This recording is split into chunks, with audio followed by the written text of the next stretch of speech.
दोस्तों आजकल ओटीटी के माहौल में हम अक्सर वेब सीरीज़ और सीजन्स की बात करते हैं और ये एक बात हमेशा चलती रहती है कि कुछ ऐसे शोज़ हैं जिनके जब सीजन्स बढ़ने लगते हैं तो शो की क्वालिटी गिर जाती है।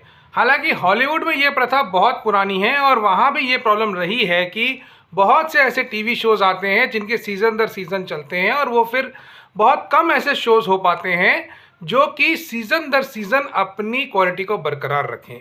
आज मैं आपसे एक ऐसे यूएस टीवी शो की बात करने वाला हूं जो इस परीक्षा पे खरा उतरता है, जिसने अपने हर सीजन के स्टोरी आर्क को और जो उसका सीजन का जो स्क्रीन प्ले है और जो ग्रिपिंग फैक्टर है उसको बरकरार रखा है।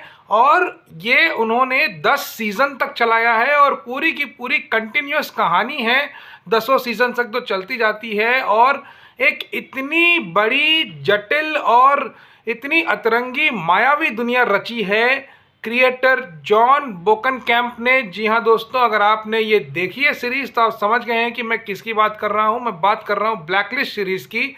ये सीरीज़ जब शुरू होती है, इसका पायलट एपिसोड में हमें दिखाया जाता है कि शुरू होने के 5 मिनट के अंदर एक आदमी अपने आप को एफबीआई के हेडक्वार्टर में आत्मसमर्पित करता है और पता लगता है कि वो एफबीआई का most wanted criminal Raymond Reddington है, जिसकी भूमिका निभाई है जेम्स स्पैडर ने। और क्या कमाल का काम किया है उन्होंने अपनी अदाकारी से इस कैरेक्टर को एक तरह नई तरीके से परिभाषित कर दिया है। एक ऐसा चार्म लेके आए हैं वो अपने उसमें कि आप उनके काम को देखते रह जाते हैं। और फिर रेमन रेडिंगटन ने अपने आप को समर्पित कर दिया है। वो कह रहा है कि मैं ऐसी जानकारी लेके आया हूँ, एक बहुत बड़ा क्राइम होने से रोकने वाला हूँ। कोई उसकी बात मानता नहीं है, लेकिन वो कहता है कि मेरी बात करने की एक ही शर्त है कि मैं बात करूँगा तो सिर्फ एलिजाबेथ कीन से।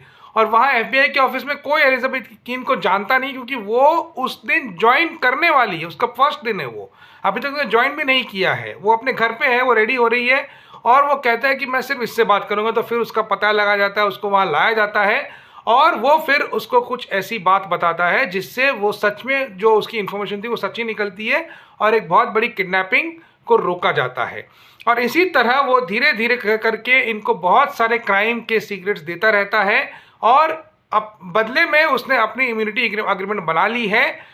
अब ये पूरे 10 सीज़न में ये हमें पता चलता है कि ये क्यों आया है, क्यों इसने अपना समर्पण किया है, इसको सारी जानकारी कहाँ से मिलती है, इतना पावरफुल कैसे बना ये, और ये क्यों इंटरेस्टेड है सिर्फ कीन से बात करने में। और आगे चल के इनकी कहानी में बहुत सारे उतार चढ़ाव आते हैं। तो आप देखिए द ब्लैकलिस्ट ऑन नेटफ्लिक्स।